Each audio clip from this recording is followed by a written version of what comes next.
d'avoir accepté une interview pour l'initiative communiste. Mais c'est moi qui vous remercie, hein. Ça fait plaisir d'être sollicité pour partager mon regard. Voilà, moi je suis contente de connaître un petit peu mieux les actions sur Toulouse que vous pouvez faire. Pourrais-tu te présenter brièvement et nous dire pourquoi tu t'es engagé dans le mouvement des Gilets jaunes? Donc je m'appelle Renaud, j'ai 33 ans, j'ai une formation initiale d'ingénieur en bâtiment, ingénieur CNAM. Et pendant ma scolarité, j'étais en alternance et donc j'ai eu l'occasion de voir de l'intérieur le monde du bâtiment, dans le monde de l'entreprise, dans le monde du travail. Et j'ai vu de nombreuses réalités qui m'insupportaient, qui ne me permettaient pas d'être en cohérence avec mes valeurs. On me demandait de ne pas respecter le code du travail, de ne pas respecter les normes de mise en œuvre. J'ai aussi vu des malversations sur les marchés publics. Et donc, dès l'obtention de mon diplôme, j'ai fait le choix de m'engager dans le milieu associatif, et en particulier dans le monde médiatique, qui je pense est au cœur du système de domination actuel. Et donc ça fait maintenant un peu plus de 7 ans que je suis très engagé dans l'association Informaction, qui est un volet médiatique sur Toulouse, et depuis maintenant un peu plus d'1 an dans le mouvement des Gilets jaunes. Donc je me suis engagé dans le mouvement à partir du 8 décembre, donc lors de l'acte 4 sur Toulouse.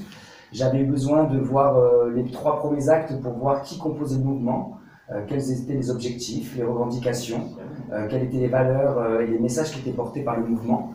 Et dès l'acte 2-3, j'ai pu approfondir la question avec différents gilets jaunes, à travers aussi un travail sur internet de recherche, à écouter des gilets jaunes s'exprimer au cours d'interviews vidéo ou autres.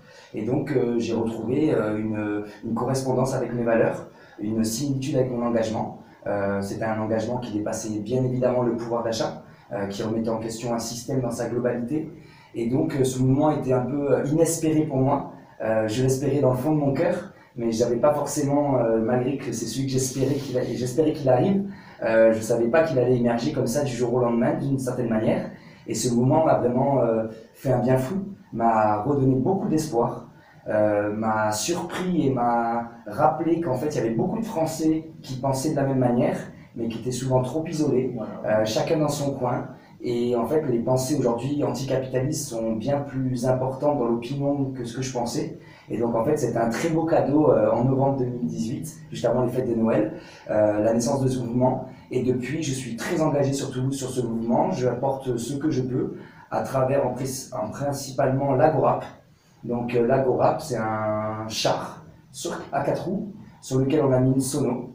Et cette sono permet à la fois de donner la parole aux citoyens qui n'ont pas forcément la chance de s'exprimer dans les grands médias.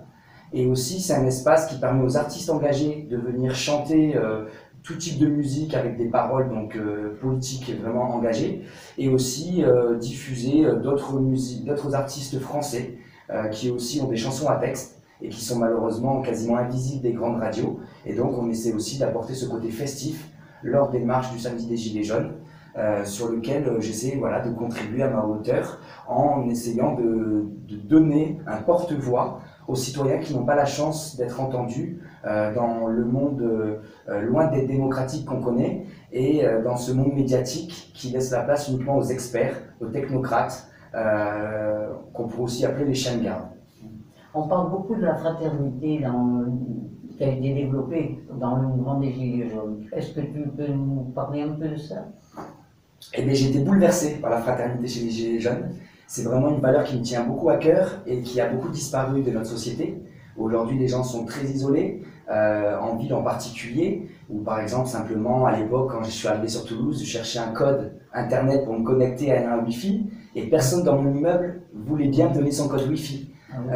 Des situations comme ça, il y en a eu plein, et les Gilets jaunes m'ont vraiment surpris par la beauté et la sincérité de leur fraternité.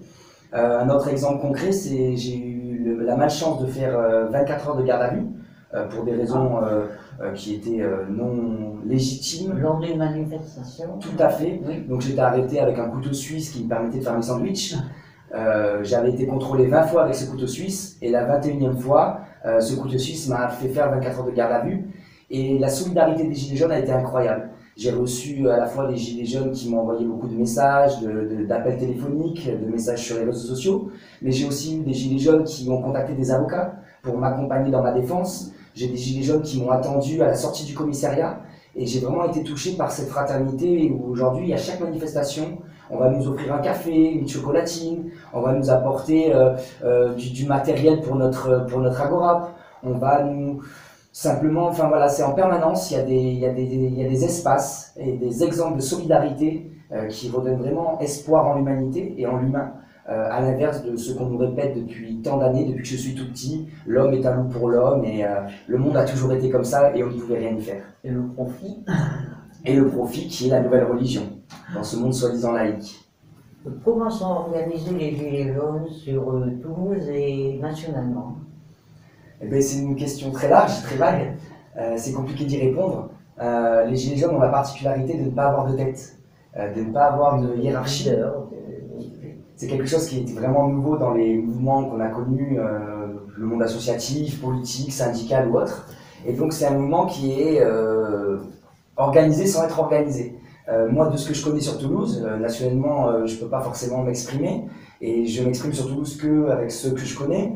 Il y a en fait différents groupes qui ont différentes sensibilités, qui sont souvent assez proches les unes des autres, mais qui vont porter en fait des projets avec un individu ou plusieurs individus qui vont proposer une idée, et en fait les autres vont être au courant de l'information ou de l'action, et les autres vont rejoindre en fait cette initiative.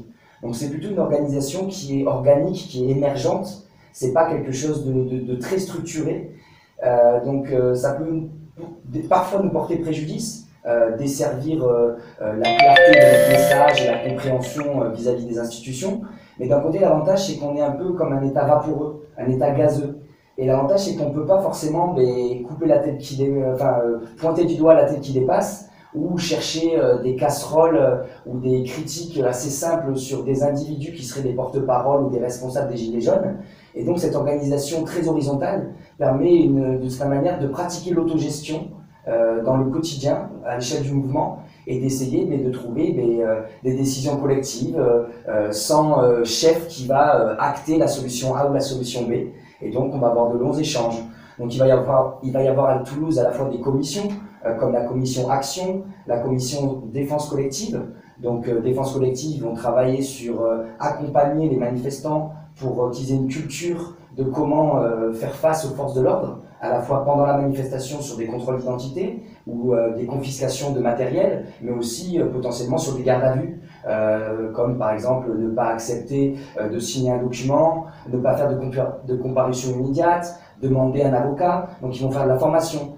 La commission action, elle va plutôt travailler donc sur des actions concrètes pour le mouvement, à la fois sur les marches du samedi, mais potentiellement sur d'autres actions ponctuelles, comme des ouvertures de péages ou des blocages de supermarchés ou de centres commerciaux.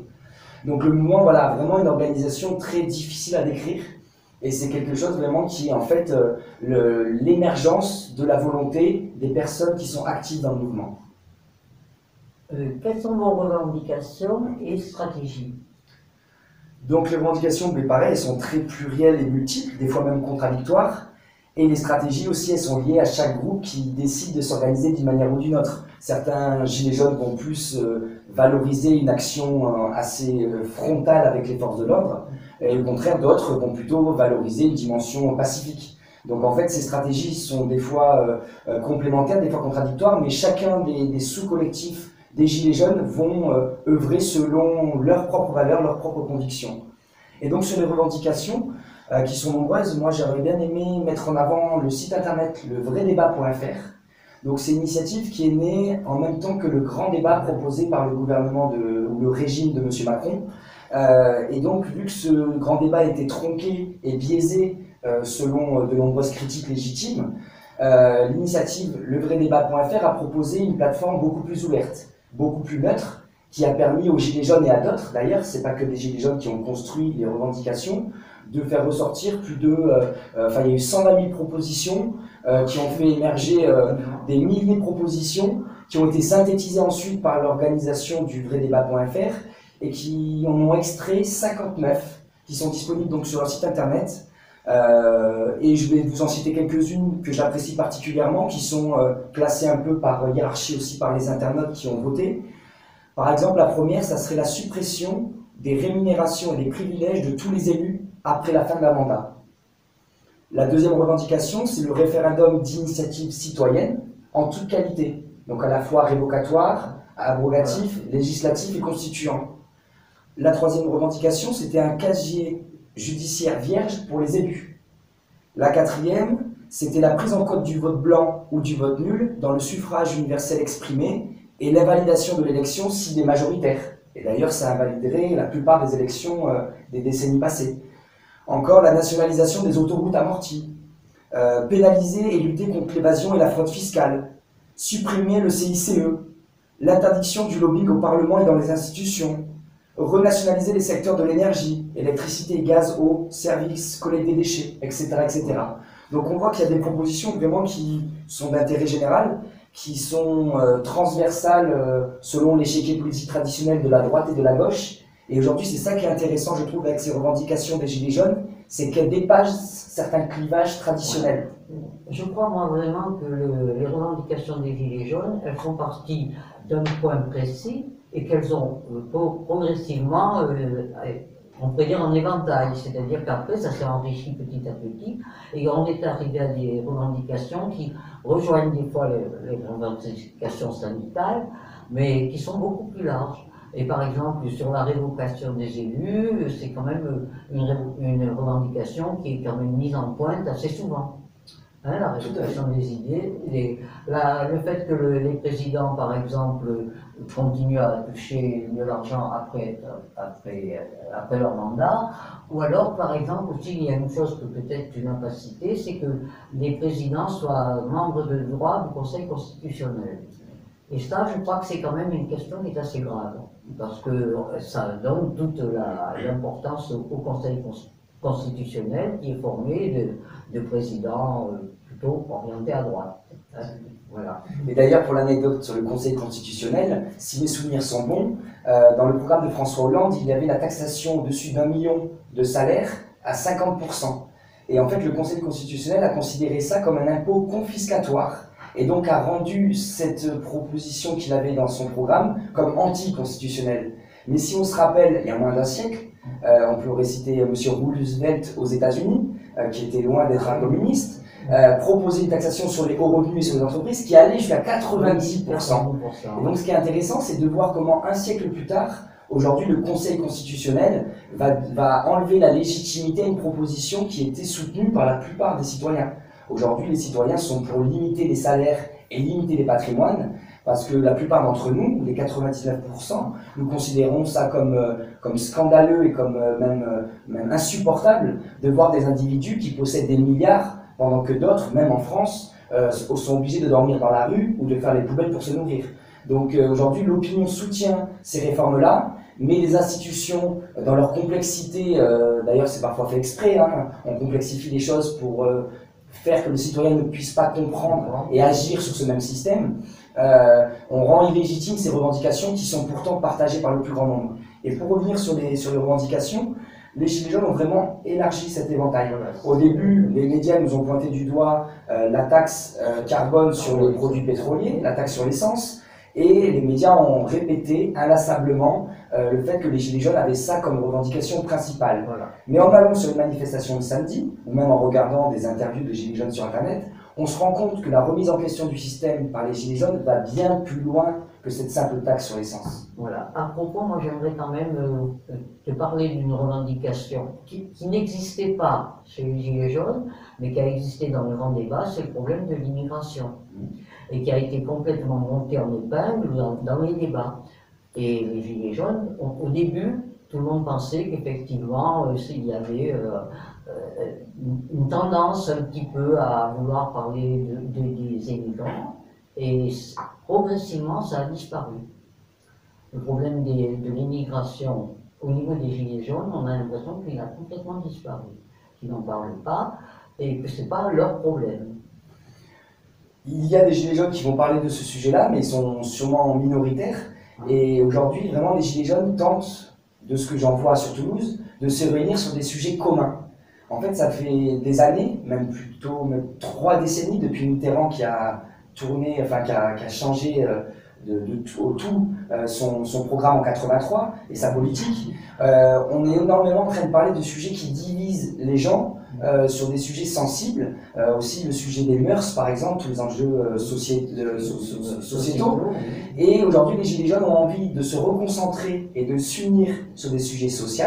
Ça ne veut pas dire qu'ils ne sont pas sensibles aux sujets sociétaux, mais ça veut dire qu'ils considèrent que vu la gravité de la situation, il est d'abord nécessaire de reprendre la main sur un pouvoir qui a été dilapidé par le pouvoir économique, qui est venu mettre sa main sur le pouvoir politique. Aujourd'hui, le pouvoir économique est la main au-dessus du pouvoir politique. Et donc ensuite, dans un second temps, le jour où on aura potentiellement rebattu les cartes et changé les règles du jeu de la gouvernance et de la structure politique et sociale, on pourra dans un second temps parler de ces sujets sensibles, autour de l'immigration, autour de l'euthanasie, autour de la GPA, de la PMA. Mais vouloir mélanger tous ces sujets au jour d'aujourd'hui, c'est contre-productif parce qu'en fait, on continue à aller dans un sens de division alors que nous sommes toutes et tous concernés par des situations très inquiétantes en termes de perte de souveraineté, de perte de pouvoir à l'échelle de notre nation. Aujourd'hui, l'Union européenne, par exemple, va nous imposer des réformes, et si on n'applique pas ces réformes, on va payer des amendes. Aujourd'hui, on a perdu une partie de notre souveraineté militaire à travers notre appartenance à l'OTAN, où des guerres comme la guerre en Libye sont des guerres impérialistes qui ont desservi les intérêts du peuple libyen, mais aussi les intérêts et l'image de la France à l'étranger. Et donc, les Gilets jaunes ont, selon moi, cette intelligence de mettre de côté pendant quelques mois, quelques années, des sujets clivants et de division, de se reconcentrer sur les sujets qui nous réunissent, de gagner des victoires sur ces sujets-là, et dans un second temps, on abordera ces sujets qui sont importants, mais qu'on doit poser calmement et qu'on doit prendre le temps de débattre à l'échelle citoyenne. Voilà. Quelles sont les actions prévues et comment vois-tu l'avenir du mouvement des Gilets jaunes? L'avenir du mouvement des Gilets jaunes, c'est pareil, c'est une très grande question. Oui. Moi, personnellement, je pense que le mouvement des Gilets jaunes ne disparaîtra jamais, parce qu'en fait, il a modifié l'imaginaire et les mentalités. Le mouvement des Gilets jaunes était, selon moi, inespéré, même si ce que j'espérais au plus profond de moi, mais on ne pensait pas qu'on pouvait avoir un mouvement de cette ampleur en France, qui dure si longtemps, avec autant de personnes dans la rue, autant de soutien populaire. Et donc je pense que ce mouvement qui a dépassé les anciens appareils syndicaux, politiques, et qui est un mouvement profondément populaire, horizontal, et qui a dépassé en fait toutes les projections des sociologues ou des gens qui analysent le monde politique. Je pense que ce mouvement a vraiment fait franchir un cap, en fait, dans cette volonté du peuple de s'organiser au-delà des clivages qui nous ont fait perdre trop de temps et trop de batailles dans le passé. Ça me fait penser un peu aux manifestations qu'il y a eu depuis maintenant 5-6 ans contre Monsanto. Monsanto a subi des manifestations dans des dizaines de pays aux 4 coins du monde chaque année depuis 5 ou 6 ans. Et ces manifestations étaient organisées uniquement par les citoyens. Il y avait des ONG qui soutenaient, des associations, mais l'initiative était citoyenne. Et ce mouvement des Gilets jaunes est aussi citoyen, et donc je pense qu'il ne s'éteindra jamais, et que même si on a des victoires, vu que la révolution est permanente, et que les générations futures devront continuer la lutte pour éviter de reperdre les acquis et les conquêtes qu'ils ont pu acquérir face aux dominants à travers des mois et des années de lutte, je pense que ce mouvement ne s'éteindra pas dans son symbole, et la date du 17 novembre deviendra, je l'espère, un jour férié dans les années qui arrivent, et le mouvement des Gilets jaunes, pour moi, est une nouvelle ère, une nouvelle phase en termes de lutte sociale, en termes d'organisation et en termes d'échiquier politique. C'est plus la droite, la gauche, c'est le bas contre le haut contre le bas. Oh, oui, c'est heureux. Selon mon regard personnel. Oui, d'accord. Ça me fait penser, c'est une citation qui a été citée par les Indignés à la place del Sol à Madrid en 2009 ou 2010, qui rappelait cette citation-là. Nous ne sommes pas la droite contre la gauche, la droite contre la droite contre la gauche, nous sommes le haut contre le bas contre le haut. Et j'aime cette idée parce qu'aujourd'hui, on a essayé de nous mettre dans des cases, dans des boîtes, et aujourd'hui, il y a certains sujets, par exemple le nucléaire, il va y avoir des gens de gauche qui vont être pour le nucléaire, des gens de droite qui vont être contre le nucléaire. Et donc aujourd'hui, on est venu mettre dans des grandes cases l'ensemble des sujets de société et l'ensemble des orientations qu'on doit prendre à l'échelle collective. Et je trouve qu'aujourd'hui, ce clivage, selon ma génération, avec lequel on partage beaucoup d'échanges sur le sujet, nous trouvons que ce clivage est un clivage qui n'intègre pas la complexité du monde d'aujourd'hui, et c'est un clivage qui est dépassé non pas dans ses origines et dans ses valeurs, mais qui est dépassé dans la réalité d'aujourd'hui. Mais je reste profondément pour une société humaine, respectueuse du vivant, avec une solidarité et dans une lutte de classe. Donc je vais intégrer des valeurs dites de la gauche historique, mais dans une posture qui est plus indépendante, où je ne veux pas simplement adhérer à un parti et après dire amen à l'intégralité d'un programme qui va toucher à la santé, à l'environnement, à l'économie, à la gouvernance, à la géopolitique. Il faut pouvoir prendre les dossiers, dossier par dossier, traiter chacun des dossiers, plutôt que de vouloir tout mettre dans une même boîte. Si tu veux, on va revenir sur un problème plus, on pourrait dire, d'actualité. Qu'est-ce que tu penses de la réforme des retraites? Mais c'est d'actualité, mais c'est passionnant, parce que pour moi, cette réforme, en fait, je la vois pas uniquement comme une réforme. Je la vois comme une réforme qui s'inscrit dans une dynamique de moyen terme. Aujourd'hui, c'est vrai qu'on nous parle uniquement de la réforme dans son contenu, dans ses conséquences, mais en fait, moi, j'aimerais rappeler qu'en fait, cette réforme, elle s'inscrit dans des réformes qu'il y a eu sur les retraites à chaque gouvernement. 93, 95, 2003, 2007, 2010, 2013, 2019. Donc en fait, chaque gouvernement, depuis 1990, a fait des réformettes sur le système de retraite français, le système solidaire, en lien avec la sécurité sociale. Et donc en fait, c'est une réforme particulière quand même parce qu'elle va détruire les régimes spéciaux et elle va avoir de lourdes conséquences sur l'organisation de financement, et c'est un début de capitalisation à travers cette philosophie du point. Mais au-delà de ça, ce qui est intéressant, c'est de voir que le gouvernement actuel est dans la continuité du gouvernement passé et qu'en fait, il est dans une démarche de privatiser l'intégralité des systèmes, des services publics et de détruire l'intégralité des conquêtes sociales et des acquis sociaux. Donc on pourrait parler de retraite, mais on pourrait parler très récemment de la réforme du chômage, où les conditions pour pouvoir toucher le chômage ont évolué au mois de novembre, au mois d'octobre dernier. On pourrait parler de la réforme de la fonction publique, qui est intervenue au mois de juillet dernier. On pourrait parler de la réforme aussi, des dernières réformes autour de la loi travail, de la loi El Khomri, de la loi Macron, qui ont libéralisé progressivement de plus en plus le code du travail et qui ont précarisé les travailleurs et qui ont donné de plus en plus les rênes au patronat, au capital. Et donc en fait cette réforme, elle est intéressante parce que c'est vraiment deux mondes qui s'opposent. La France faisait partie un peu des symboles dans le monde, quand même nous sommes un peuple connu pour ses luttes et ses mobilisations populaires qui ont permis de construire des conditions et une dignité de vie pour les travailleurs bien supérieures à de nombreux pays dans le monde, parce que culturellement, nos parents, nos grands-parents, nos arrière-grands-parents ont lutté pour la dignité des travailleurs. C'est une lutte qui a plusieurs siècles. Et donc aujourd'hui, c'est deux mondes qui s'opposent. C'est le monde néolibéral, le monde capitaliste, qui veut privatiser l'intégralité de l'économie pour pouvoir faire du profit et faire de l'argent avec de l'argent et s'enrichir sur le travail des travailleurs. Et à l'inverse, on a le système de socialisation, le système de partage, où chacun donne en fonction de ce qu'il peut et reçoit en fonction de ce qu'il a besoin. Et c'est ça aujourd'hui, ces deux mondes qui s'opposent. Et depuis 1983, je le répète, où Mitterrand a changé sa politique sous la pression de Reagan et Thatcher et a été obligé d'ouvrir la France au néolibéralisme, et ben en fait on est dans une démarche de destruction du modèle social français qui va de la Sécu, mais en passant par EDF, la SNCF, par France Télécom, par Air France, par l'Éducation nationale, etc.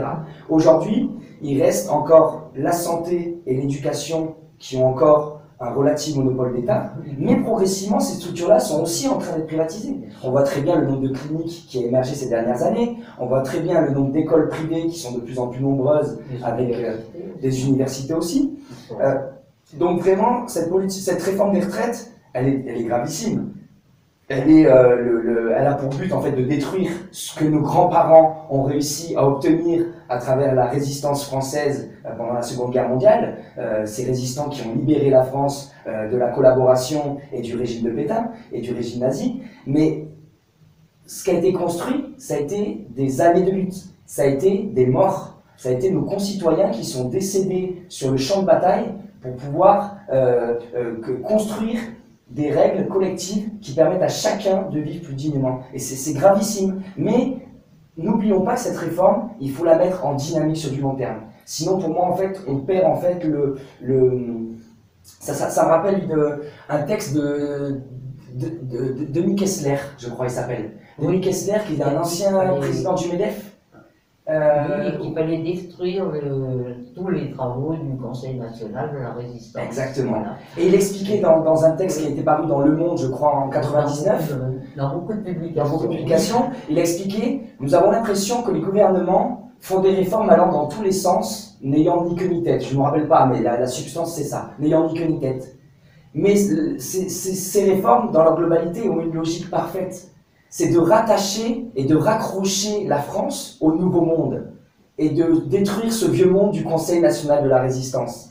Et donc, c'est vraiment cette idée-là aujourd'hui que les élites politiques et les élites économiques et les experts et les technocrates nous rabâchent le cerveau en permanence, et c'est contre ça qu'on doit s'opposer. Alors moi je crois que sur le problème que les manifestants qui sont sur la réforme des retraites, en réalité, il y a beaucoup d'autres choses qui apparaissent quand tu discutes avec des manifestants, il y a beaucoup d'autres choses qui apparaissent. C'est pas uniquement la réforme des retraites, c'est le changement de société. Je pense que les gens actuellement ne supportent plus cette société néolibérale, et que quand ils manifestent, c'est vraiment, il y a toujours quelque chose en plus que la réforme des retraites.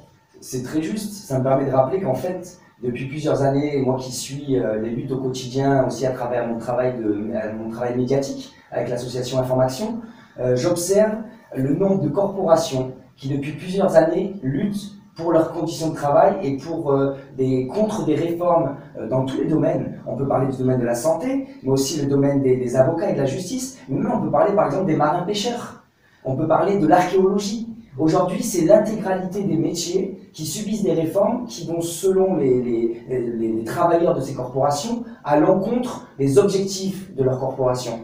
Et donc en fait, ces luttes qui ont été souvent des échecs année après année, aujourd'hui, à travers le mouvement des retraites, veulent faire valoir l'ensemble de leurs revendications.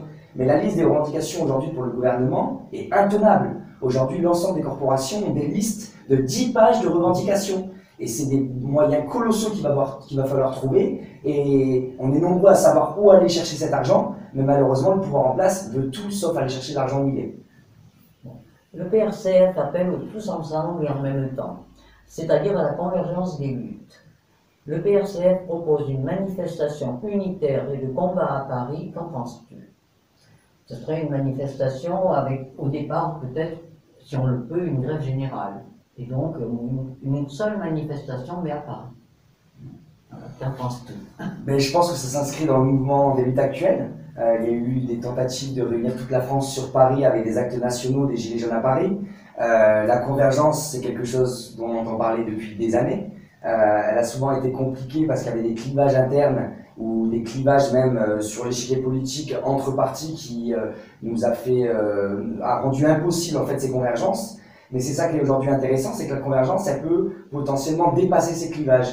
Parce qu'au vu de la gravité de la situation, le fait de faire une manifestation unitaire sur Paris, c'est un symbole pour pouvoir montrer la présence, la force et le nombre de Français et de Françaises qui s'opposent en profondeur à la politique actuelle du gouvernement et à bien plus à la politique des derniers mandats des différents présidents.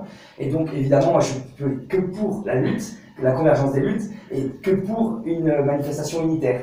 Mais je pense qu'elle ne se décrète pas uniquement par l'appel d'une organisation, je pense qu'elle s'inscrit dans un appel unitaire à cette mobilisation. Et il y a déjà eu de nombreux appels sur le climat ces dernières années, avec les Gilets jaunes plus récemment, avec la mobilisation des retraites, encore là, pour parler vraiment d'actualité. Et donc je pense que ça s'inscrit naturellement dans le mouvement populaire qu'il est nécessaire de construire. Quelles sont les relations des Gilets jaunes avec d'autres formations, syndicats, politiques, associations et manifestants non rattachés à une formation? Quelles sont les relations des Gilets jaunes avec ces formations?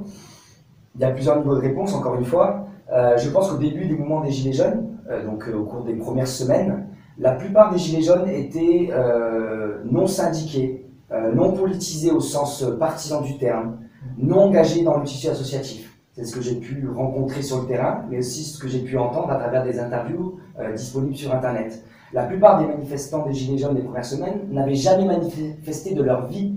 Très souvent, on entendait « c'est la première fois de ma vie que je manifeste ». Alors c'était des gens qui avaient 30, 35 ans, 40 ans, 50 ans, 60 ans.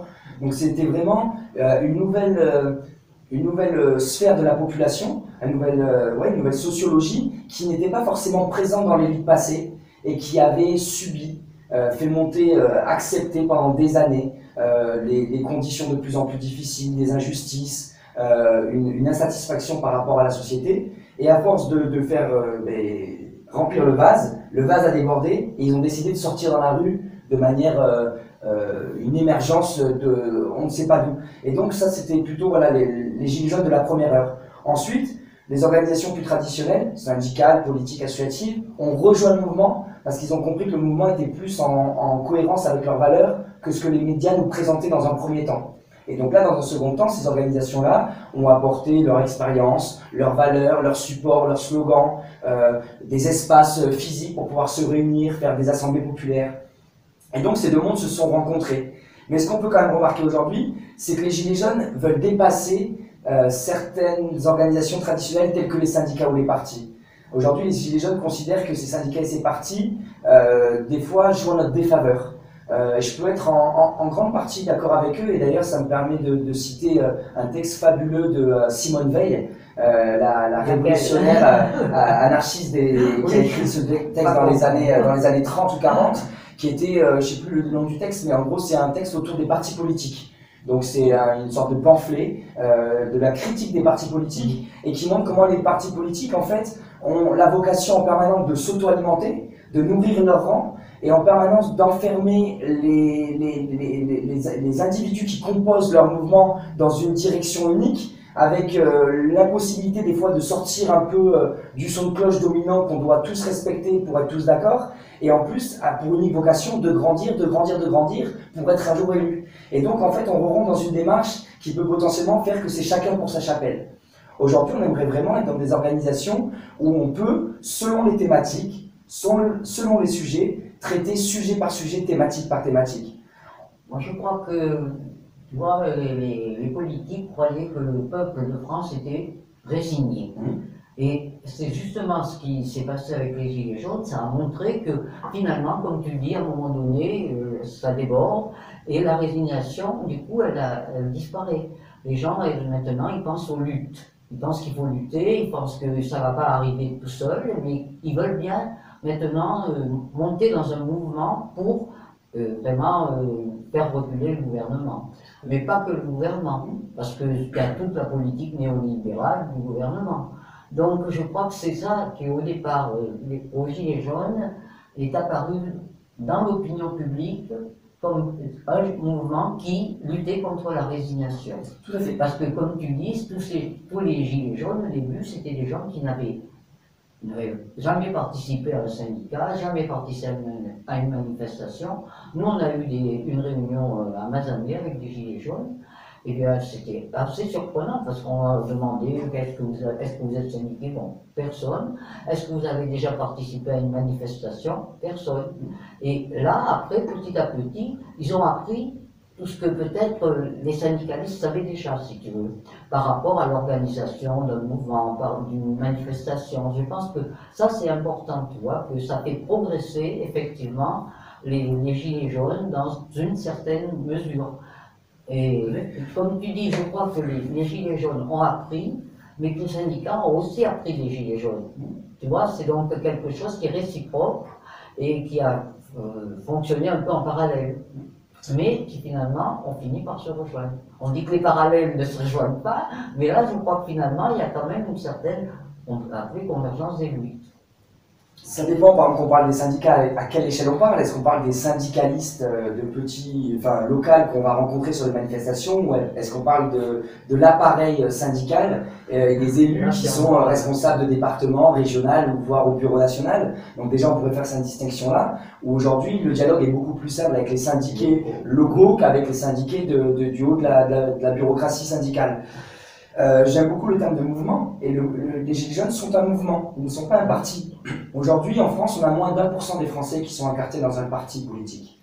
On a moins de 8, si, tout à fait, c'est les chiffres, hein, selon le ministère de l'Intérieur. On est entre, selon les chiffres des partis politiques, on est entre 300 et 600 000 encartés. Il y a beaucoup de partis qui ont baissé énormément. Donc on est autour d'1%, même, selon certains chiffres que j'ai, moi c'est 0,5-0,6%.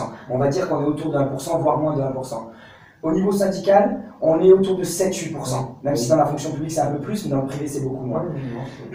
Donc aujourd'hui, les Gilets jaunes remettent en question même ces structures-là, parce que ces structures-là ont eu des appareils qui n'ont pas respecté la volonté des antennes locales. Aujourd'hui, dans les grands partis, par exemple le Parti socialiste, ce que voulaient les militants locaux à Toulouse n'était pas en cohérence avec le discours officiel du Parti socialiste français Paris. C'est pareil dans les syndicats. On voit très bien aujourd'hui avec la CFDT où Laurent Berger a arrêté à l'appel de la mobilisation, vu que l'âge d'équilibre ou l'âge pivot, un bel enfumage, a été retiré. On sait très bien que c'est pas vrai. On voit très bien que la base de la CFDT, aujourd'hui on les voit, ils mettent des pancartes dans les manifestations. J'ai quitté la CGT, la CFDT, j'ai gilet jaunisé mon gilet. Donc il y a vraiment une remise en question des vieux appareils qui ne sont pas forcément à détruire, mais qui sont à réinventer dans leur structure et dans leur gouvernance. Par rapport au syndicat, tu vois, moi, il me semble que ce qui est important pour un syndicat, c'est dans l'entreprise. Tu vois, or, le mouvement des Gilets jaunes, est-ce qu'à l'intérieur des entreprises, il a une action ou une information par rapport aux entreprises? Parce que les syndicats, c'est quand même leur lieu préféré, quoi, leur lieu d'action, ce sont les entreprises. Alors, est-ce que les Gilets jaunes, eux, peuvent, tu vois, intervenir au niveau des entreprises? Mais je pense que l'expérience et l'expertise des syndicats, elle a une valeur incroyable. Hein. Aujourd'hui, il y a beaucoup de travailleurs ou même d'étudiants d'ailleurs. Hein. J'ai des amis étudiants dans des universités de Toulouse qui sont accompagnés par les syndicats étudiants pour faire valoir leurs droits. Donc aujourd'hui, les syndicats sont nécessaires pour nous permettre de comprendre la complexité du code du travail et du monde de l'entreprise, pour pouvoir permettre aux travailleurs de se faire respecter et d'imposer en fait à sa direction de respecter tout simplement le code du travail et la législation en vigueur. Donc les syndicats ont une valeur extraordinaire dans le monde de l'entreprise. Donc c'est pas forcément ce qui a mis en question la connaissance des syndicats et l'appui que les syndicats peuvent apporter aux travailleurs quand ils se font abuser et par exemple quand ils vont au prud'homme, mais c'est plutôt les structures et les hiérarchies qui desservent l'intérêt de ces organisations et le pouvoir et l'impact que ces organisations peuvent avoir à grande échelle. Aujourd'hui, il y a parfois un double jeu syndical à grande échelle dans des luttes sociales où on ne comprend pas pourquoi il y a des grèves perlées. Les grèves perlées qui amènent potentiellement plus à la défaite qu'à la victoire. On ne comprend pas certains choix à Toulouse, pourquoi la manif du samedi des syndicats attaque à 10h le matin et non pas à 14h, symboliquement pour rejoindre le mouvement des Gilets jaunes qui depuis plus d'1 an se mobilise à 14h à Jean Jaurès. Donc il y a une déconnexion, une séparation à faire vraiment dans ce monde syndical, mais aujourd'hui il y a trop de défiance par rapport à ces vieilles organisations pour, je pense, espérer que ces organisations soient à la tête de cette révolution qui est nécessaire. Et j'espère vraiment qu'ensemble, on va réussir à créer de nouvelles structures hybrides qui permettront de respecter la diversité des gens malgré leurs désaccords et de s'unir pour imposer le rapport de force. Oui, moi je crois quand même que, par exemple, pour l'action, je crois quand même qu'il y a eu une évolution même de l'appareil, si tu veux, du syndicat, qui à un moment donné n'appuyait pas vraiment les mouvements, tu vois, parce qu'il y avait des journées de grève très espacées qui ne servaient à rien, et je crois quand même qu'il y a eu une évolution justement, peut-être quand les Gilets jaunes se sont mis en mouvement, mais aussi surtout quand il y a eu quand même la réforme des retraites, parce que c'est quand même ce qui reste l'axe actuel de la mise en mouvement de beaucoup de personnes. La convergence est en cours, mais vraiment, quand même sur le terrain à Toulouse, on rencontre de nombreux syndiqués qui sont avec nous tous les samedis depuis le début, mais on rencontre encore quand même une forme de stigmatisation du gilet jaune dans certains syndicats, et parmi les plus connus et qui sont en tête du front, où ils vont garder une certaine distance pendant les manifestations, ils veulent éviter que les gilets jaunes soient à l'intérieur de l'espace précis du cortège corporatiste qui représente une corporation précise avec un syndicat précis. Et donc il y a quand même un travail, il y a encore un décalage entre la communication et la réalité sur le terrain. Et aujourd'hui, les Gilets jaunes ont aussi posé la question aux syndicats, quelle manifestation? Les syndicats ont mobilisé, par exemple, quand j'étais étudiant, la réforme des retraites, je crois que c'était 2009, on était plus de 2 millions dans la rue en 2009. Et on a perdu, 2010, on a perdu cette réforme des retraites, malgré qu'on soit 2 millions. On n'a fait qu'avoir des échecs. Tout à fait. Et donc les Gilets jaunes ont montré que marcher d'un point A à un point B, en partant à une horaire précise, en finissant à une horaire précis, selon des validations du préfet, avec des voitures balais qui derrière nettoient tout et qui décollent les autocollants sur l'ensemble des poteaux électriques et des affiches qui ont été collées sur les panneaux publicitaires. Et ben en fait, quand la marche est finie, elle a duré de 10h du matin à 13h. On a l'impression qu'à 13h30, il ne s'est rien passé dans la ville. Et aujourd'hui, les Gilets jaunes montrent que si on veut aussi mettre sous pression le gouvernement, il y a besoin d'être dans un rapport de force plus frontal. Non pas forcément uniquement dans une agressivité et une violence, mais simplement, par exemple, user les forces de l'ordre qui sont aujourd'hui, subissent les conséquences du néolibéralisme comme l'ensemble des travailleurs, et à force d'user les forces de l'ordre et de faire des manifestations sauvages et de choisir nous-mêmes nos itinéraires et d'être dans la rue à l'heure qu'on veut, parce que la rue c'est nous qui l'avons construite et elle nous appartient, et bien en fait on perturbe la compréhension de l'appareil politique sur le mouvement des Gilets jaunes. Ils sont un peu perdus, ils ne savent pas comment nous gérer, comment nous contrôler, comment nous influencer, et c'est pour moi quelque chose qui devrait inspirer les syndicats. Oui. Les syndicats ont la preuve ces 30 dernières années que les simples marches, à part la victoire de 95 sur la réforme des retraites, ça fait quand même 25 ans, les marches syndicales ont réuni des millions et des millions de gens dans la rue, on n'a pas été entendus. Donc à un moment, il va falloir, moi j'appelle pas forcément à la violence, mais j'appelle au moins, selon mes convictions, à faire des manifestations qui dépassent ce que peut contrôler l'État dans des cadres trop précis, trop figés, trop limités pour pouvoir nous faire entendre et imposer notre victoire qui est légitime. Moi, je crois quand même qu'il y a eu une grande évolution, justement, par rapport aux moyens. Bon, la grève, c'est certain, c'est quand même le moyen qui réussit le mieux. Mais, tu parlais un petit peu des manifestations syndicales, il ne faut quand même pas trop les caricaturer. Parce que quand même, je crois qu'une manifestation, par rapport à l'opinion publique, elle a toujours quand même, elle agit sur l'opinion publique. Tu vois, quand il y a une grande manifestation, ça agit sur l'opinion publique. Et je voudrais quand même dire qu'actuellement, les syndicats diversifient justement leurs moyens. Il y a les blocages, il y a les blocages des raffineries, les ports qui sont fermés. Tu vois, il n'y a pas que des manifestations. Il ne faut quand même pas, tu vois, penser qu'il n'y a que des manifestations, mais il y a beaucoup d'autres actions qui apparaissent. Par exemple, le fait pour les enseignants de jeter leur cartable, tu vois, il y a quand même des choses qui apparaissent à travers les syndicats qui sont autres que ce qu'on avait l'habitude. Mais je pense que toute la radicalité dans le mouvement syndical vient souvent d'en bas. C'est souvent les syndicalistes de bas niveau à l'échelle d'une raffinerie, à l'échelle d'un centre de bus ou à l'échelle d'une gare qui va faire des choix de bloquer les actions coup de poing. Donc c'est pas forcément quelque chose qui est très valorisé. Et quand on parle des simples marches, aujourd'hui, quand on marche dans la rue à Toulouse pendant 3 heures, on marche sur le boulevard périphérique. Les gens qui passent pas sur le boulevard ne nous verront pas. Les médias donneront des chiffres entre 3 et 10 fois inférieurs aux chiffres que les syndicats vont nous donner ou que d'autres organisations associatives vont nous donner. Et donc au final aujourd'hui, il y a plutôt une tentative médiatique de réduire et de minimiser la puissance d'un mouvement.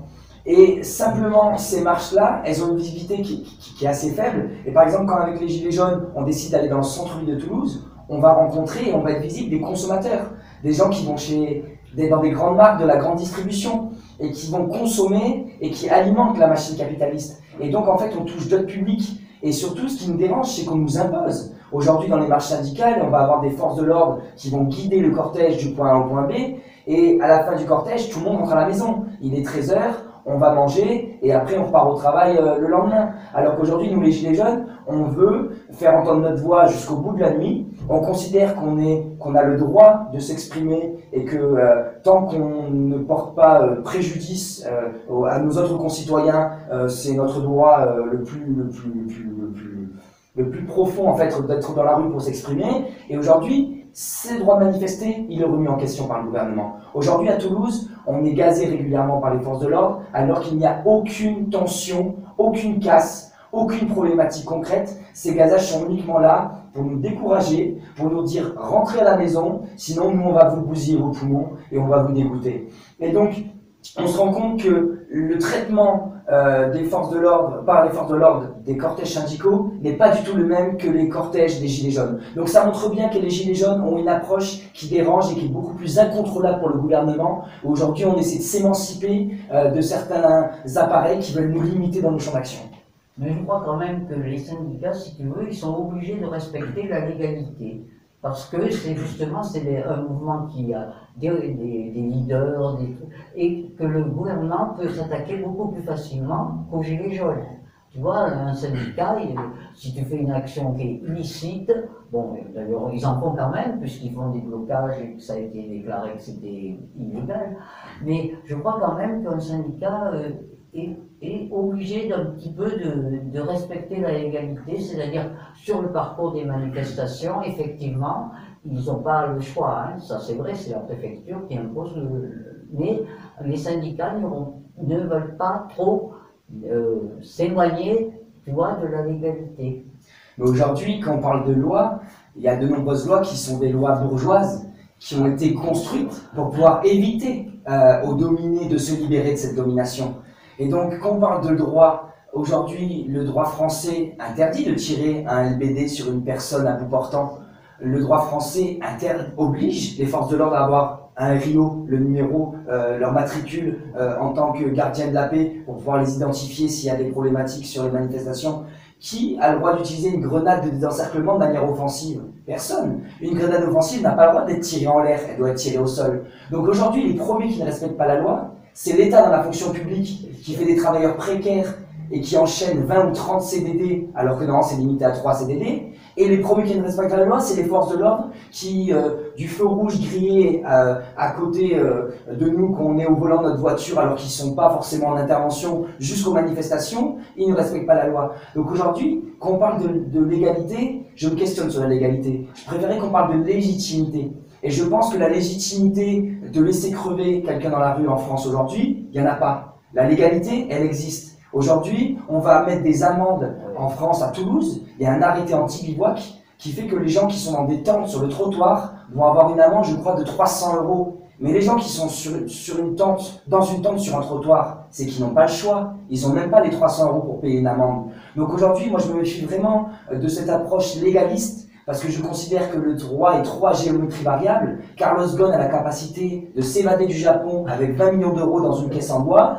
Monsieur Cahuzac a la capacité de ne pas aller en prison, pendant qu'un gilet jaune qui dit Castaner assassin ou qui insulte les forces de l'ordre va faire 6 mois de prison ferme. Donc moi, je suis très prudent sur cette approche en lien avec la légalité. Aujourd'hui, la justice est tellement instrumentalisée et tellement aux mains d'un gouvernement où on a vu en plus des réformes de la justice qui ont porté atteinte à l'indépendance de l'État. Et pour finir sur la justice, je me permettrai de rappeler un dernier chiffre, c'est que la France a le plus petit budget de l'Union européenne par habitant pour sa justice. Et encore, ils veulent réduire ces dépenses-là. Pourquoi? Je vous laisserai la réponse. Étant donné que tu donnes une interview pour Initiative communiste, quel est ton avis sur les fondamentaux du communisme, comme par exemple la lutte des classes, la socialisation des moyens de production, la dictature du prolétariat, le centralisme démocratique, etc. Mais personnellement, je me sens très sensible à tout ça. Malheureusement, ce qui est compliqué aujourd'hui, c'est que tant de mots ont été détournés de leur sens premier, de leur sens étymologique. On pourrait parler de l'anarchie qui est dans les imaginaires, ou de la révolution, ou du communisme, qui dans les imaginaires est bien différent de ce que propose la théorie du communisme. Et malheureusement, selon ma culture et mon avis, je pense que le communisme n'a jamais pu être réalisé réellement à grande échelle, avec des gens sincères et une organisation adaptée à sa mise en place concrète au cours des années passées. Donc déjà, je pars sur ce postulat que le communisme n'a jamais vraiment été mis en place. Mais si on parle sur les concepts du communisme, enfin de l'initiative communiste autour de la lutte des classes, elle n'a jamais été autant d'actualité. Aujourd'hui, on a 8 êtres humains sur cette terre qui ont autant d'argent que les 50% les plus pauvres de la planète. Donc même les plus grands empires de l'histoire, comme Gengis Khan ou tant d'autres, n'ont pas eu autant de concentration de pouvoir et de richesse que l'époque actuelle. Donc aujourd'hui, on est dans une lutte des classes qui est réelle. Et d'ailleurs, on pourrait citer Warren Buffett, un milliardaire américain qui nous disait « Nous sommes dans une guerre des classes, c'est ma classe qui la mène, la classe des riches, et nous sommes en train de la gagner. » Donc, en connaissant notre ennemi qui assume et qui affiche dans un journal et dans un interview, et qui a l'arrogance et le mépris à la fois de pouvoir assumer cette guerre des classes, et bien évidemment que dans la lutte des classes, dominant-dominé, 99%, 1%, le haut contre le bas, évidemment, ça me parle. Si on parle de socialisation des moyens de production, ça peut que me parler. C'est quoi la démarche? C'est aujourd'hui, on a des travailleurs qui font tourner des usines, qui font tourner des routes, qui font tourner des hôpitaux. Enfin, les hôpitaux, c'est public, mais qui font tourner des structures privées. Le problème, c'est que ces outils de production, ils appartiennent à un propriétaire. Et ce propriétaire, vu qu'il est propriétaire de ce moyen de production, il dit qu'il doit être rémunéré parce que c'est lui le propriétaire du moyen de production qui nous permet de produire. Mais non, parce que c'est nous qui produisons. Et il a pu construire ce moyen de production parce qu'il avait déjà volé de l'argent aux travailleurs à travers l'argent qu'il avait déjà accumulé dans les générations passées ou à travers sa propre existence. Et donc le fait qu'aujourd'hui, qu'il y ait une partie du travail, enfin de la richesse créée par les travailleurs, par la force de travail, qui soit volée par le capital qui possède l'outil de production, c'est tout simplement il dilapide en fait, et c'est du vol tout simplement. C'est du vol de la sueur des travailleurs. Et donc, le fait que les travailleurs possèdent leur outil de production et qu'on socialise les moyens de production, pour moi c'est une évidence. Et les gens qui ont le discours inverse font partie de ceux qui ont la richesse et qui en profitent, soit d'individus qui ont des propos qui vont à l'encontre de leurs intérêts, parce qu'on leur a matraqué le crâne. On a fait de la propagande médiatique, la propagande est permanente. Je ne vais pas citer les chaînes, mais les BFM, etc. sont au top de la propagande, et donc persuade le travailleur, le prolétaire, d'opinions inverses, contraires à ses propres intérêts. Si on parle de dictature du prolétariat, mais évidemment, pour moi, c'est au peuple et aux prolétaires de gouverner. Quelle est la légitimité de technocrates? Aujourd'hui, combien il y a d'ouvriers à l'Assemblée nationale? Combien il y a d'employés à l'Assemblée nationale? Aucun. Quelle est la légitimité de l'Assemblée nationale? Et si on parle du pouvoir exécutif, il y a combien de travailleurs qui sont ministres? Aucun non plus. Donc aujourd'hui, il y a un manque de légitimité des hommes de pouvoir. Et la légitimité, c'est nous qui l'avons. Et donc évidemment, il faut qu'on reprenne le pouvoir. Et le centralisme démocratique, je peux le questionner, je ne pourrais pas me positionner encore trop clairement dessus, parce que je pense que le centralisme a aussi beaucoup de travers, a beaucoup de risques, parce qu'il permet aussi des fois de l'émergence de bureaucratie, comme on a pu le voir dans certains pays que je soutiens et auxquels je suis sensible, comme par exemple le Venezuela, où on pourrait parler d'expérience communiste en URSS. Et la bureaucratie, en fait, a joué de lourdes conséquences négatives et ont été néfastes en fait à la mise en place sincère et au sens noble du terme d'une organisation sociale basée sur le communisme. Et donc la centralisation, moi je la verrai à différentes échelles. J'aimerais qu'on centralise selon le sujet et la géographie qui est impactée par le sujet. Potentiellement, on pourrait gérer une usine à l'échelle des salariés de cette propre usine. On pourrait gérer la gouvernance d'une école à l'échelle des parents d'élèves et des élèves et des professeurs qui travaillent dans cette école. Et évidemment, si on parle d'aviation ou qu'on parle de nucléaire, évidemment, il faudra un centralisme. Mais je suis contre le fait qu'on centralise l'intégralité d'une gouvernance, parce que les Gilets jaunes l'ont compris, et moi j'en suis aussi persuadé, quand il y a des têtes qui dépassent, c'est des têtes qu'on peut découper, et donc c'est dangereux parce qu'on peut à la fois critiquer cette personne-là, la diffamer, la diaboliser, l'instrumentaliser, la corrompre, la récupérer, la menacer. Et donc en fait il y a trop d'outils qui mettent en danger en fait si un appareil est trop centralisé dans l'intégralité de sa prise de décision. Alors là, je pense que tu as insisté sur centralisme, mais moi je insisterai plus sur le centralisme démocratique. Parce que pour nous, le centralisme démocratique, c'est on a des associations à la base, et quand il y a une décision à prendre, on revient à la base, et ça remonte après au niveau je sais pas comment on qui est adapté à la question.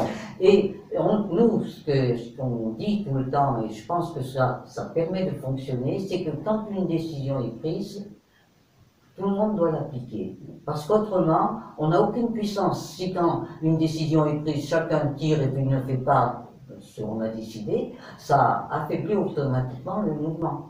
Donc tu vois, c'est pour ça que je veux dire qu'il faut bien mettre centralisme démocratique, pas centralisation. La base qui décide et le haut qui est censé faire respecter ce que la base a décidé. Voilà. Mais donc avec cette explication plus claire, vu que j'étais pas forcément très clair moi-même sur ce concept de centralisme démocratique, mais évidemment je peux que être pour, parce qu'en fait pour moi il y a quelque chose qui me dérange profondément, c'est qu'aujourd'hui on dit que le peuple n'est pas légitime à gouverner parce qu'il n'est pas en capacité de comprendre. Ah oui. Mais qui mieux qu'un travailleur peut comprendre son outil de production? C'est lui qui le fait tourner au quotidien. Donc il sait quelles sont les problématiques sur sa chaîne d'assemblage, il sait quelles sont les problématiques sur son chantier, et lui seul peut savoir si c'est intéressant d'investir dans un outillage nouveau ou dans une nouvelle machinerie pour pouvoir faciliter son travail, améliorer ses conditions de travail et même potentiellement améliorer la qualité du travail final. Donc en fait, le fait qu'on nous fasse croire qu'on n'est pas assez intelligent, qu'on n'est pas assez cultivé, que le monde est trop complexe, qu'il faut avoir fait un doctorat en économie, qu'il faut être sorti de Polytechnique ou de l'ENA. Mais pour moi, tout ça, c'est de la propagande. C'est persuader le citoyen de son incapacité à gouverner la cité, alors que je suis persuadé de l'inverse, c'est que le citoyen, soi-disant illettré, voire d'autres caricatures qu'on fait sur lui, je ne vais pas toutes les citer, elles sont si nombreuses, et ben en fait, c'est, encore une fois, persuader le citoyen de son impuissance. Alors que moi, les gens que je rencontre, gilets jaunes ou tant d'autres, eh bien, ils ont une belle culture, ils lisent, ils regardent des documentaires, ils construisent leur opinion politique et ils sont souvent plus intéressants à écouter que des émissions d'intellectuels du genre C'est dans l'air ou tant d'autres qu'on connaît à la télévision. Oui, effectivement. Bon, on passera peut-être directement à la suivante question. 7e. D'accord. Alors, le PRCF appelle aux frappes. Front antifasciste, patriotique, populaire et écologiste. Il appelle aussi aux 4 sorties, euro, Union européenne, OTAN, capitalisme, et donc au Frexit progressiste, par la porte de gauche. Le mouvement des Gilets jaunes fait-il le lien entre l'Union européenne et la destruction de nos acquis sociaux et de notre souveraineté? Eh bien, je n'avais pas connaissance de ce FRAP, de ce front antifasciste, patriote, populaire écologiste. Ça me fait vraiment plaisir. Et d'ailleurs, cette sortie de l'euro, de l'Union européenne et de l'OTAN, mais aussi du capitalisme, c'est quelque chose qui me parle beaucoup personnellement. Et donc, je suis très heureux de voir que ce front est initié. Je suis particulièrement sensible. Et donc, la question, c'est est-ce que les Gilets jaunes sont conscients en fait de l'impact de l'Union européenne? Je pense oui. C'est compliqué de répondre oui ou non parce que ça dépend, chaque gilet jaune qu'on va rencontrer, on va avoir encore des gilets jaunes qui sont très pro-européens. Et d'ailleurs, je pense que les gilets jaunes, dans leur cœur, sont quand même pro-Europe. Ils considèrent qu'on fait partie d'un continent européen. Mais ils sont contre cette Union européenne. L'Union européenne, c'est pas l'Europe. Exactement.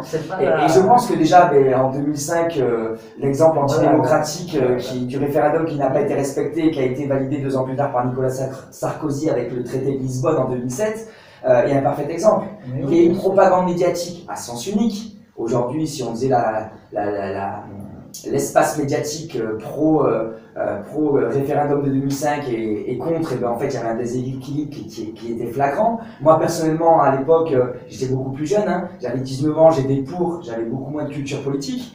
Mais quand on voit qu'aujourd'hui l'opinion démocratique et à travers ce référendum ne sont pas respectées, mais déjà on devrait tirer la sonnette d'alarme. Et ça montre qu'aujourd'hui l'Union européenne est profondément critiquée par les Français, même l'euro. On sait aujourd'hui que l'euro nous a fait perdre énormément sur nos économies, sur notre richesse nationale. On sait que ça a des conséquences sur l'ensemble de l'industrie, de l'outil, de l'appareil industriel et autres. Et donc je pense que de plus en plus de gilets jaunes, vous voyez, sont assez critiques de l'UE, n'ont pas forcément encore connaissance de toute l'infrastructure, par exemple le fait que en fait, la gouvernance de l'Union européenne, pour faire court, c'est la Commission européenne. La Commission européenne, qui n'est ni élue ni représentative. Ni représentative. Elle ne représente personne. Le Parlement est juste consultatif. Aujourd'hui, j'avais lu un livre il y a quelques années, écrit par 2 journalistes du Monde, dont Mathieu Lhomme, qui s'appelait Circus Politicus, qui expliquait que les débats de la Commission européenne n'étaient pas diffusés, n'étaient pas disponibles. Et c'était à huis clos. Donc ça veut dire qu'aujourd'hui, les ministres de l'Europe qui font l'Europe, parce que le Parlement est impuissant dans l'Europe d'aujourd'hui, de l'Union européenne d'aujourd'hui, et bien en fait, ne nous diffusent même pas aux citoyens le contenu de leurs échanges. Et on sait évidemment que ces commissaires, ils étaient dans le privé, ils viennent dans le public faire les réformes dans le privé et ils vont dans le privé. Ou l'inverse, ils ont commencé dans le public, ils vont dans le privé et ils reviennent dans le public plus tard. Donc, cette critique, elle a encore besoin d'être construite parce qu'elle manque encore des fois de connaissances et de matière. Et d'ailleurs, moi, je pourrais citer un document qui est trop peu souvent cité, même s'il commence à venir un peu médiatiquement sur le devant des projecteurs, c'est les GOPÉ. Les GOPÉ qui sont les grandes orientations de politique économique au niveau européen. Et donc, en fait, c'est des orientations de la gouvernance de l'Union européenne qui impose pas la France, mais en fait, elle impose de cette manière. Parce qu'en fait, ces orientations-là, on doit les mettre en place. Et si on les met pas en place, et ben en fait, on va avoir une amende et on va nous le répéter l'année suivante. Et donc en fait, ce qu'il faut savoir, c'est que le monopole de la SNCF, le monopole de la Poste, le monopole d'EDF, ça n'a pas disparu par hasard. Ça a disparu parce que l'Europe nous le demande, parce qu'ils appellent ça des monopoles d'État. Et l'Union européenne considère dans sa philosophie, dans son essence profonde, que c'est la libre concurrence et que les monopoles d'État sont destructeurs de la liberté des individus à entreprendre, à circuler, et la libération du capital et des marchandises et la marchandisation du monde. Mais, excusez-moi, je prends un ton un peu parce que ça m'exaspère, ça me désespère. Et donc, c'est rassurant de voir que les Gilets jaunes et les mouvements actuels sont conscients que cette Union européenne participe à détruire la souveraineté européenne et à détruire la souveraineté française et à détruire les principes de solidarité qu'il y a à l'interne de la France et ce qui a été construit et internationalement aussi.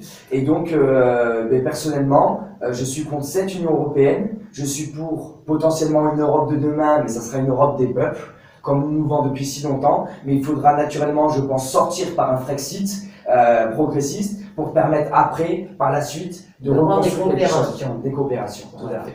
Bon, tu as dit tout à l'heure que quand tu étais jeune, tu étais pour l'Union européenne.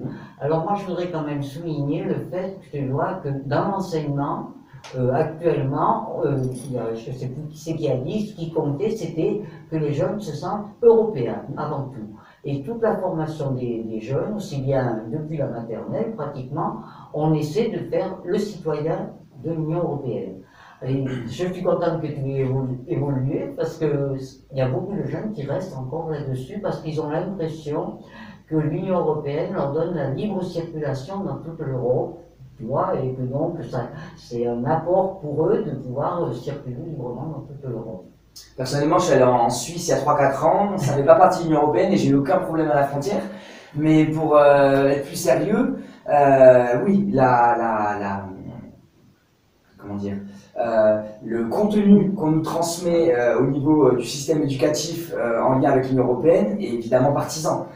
C'est une propagande pro-européenne qui est faite. Et d'ailleurs, moi, je me sens un peu mal à l'aise parce que dans mon cœur, je considère en fait le prolétariat au-delà au-delà des échelles de la nation. Et je veux une solidarité du prolétariat à l'échelle internationale. Mais aujourd'hui, en fait, la destruction de ces nations au niveau de l'Union européenne pour créer l'Europe des régions, et en lien avec évidemment donc les États-Unis d'Amérique qui ont énormément participé à la construction de l'Union européenne. Aujourd'hui, il y a beaucoup d'experts et de penseurs qui ont, avec des sources très sérieuses, montré comment les États-Unis d'Amérique et même leurs services de renseignement ont participé à construire l'Europe d'aujourd'hui, avec l'euro qui était déjà en construction dans leur tête dans les années 50 ou 60 alors qu'il est arrivé sur le papier en 90 et qu'il a vraiment été réel en 99.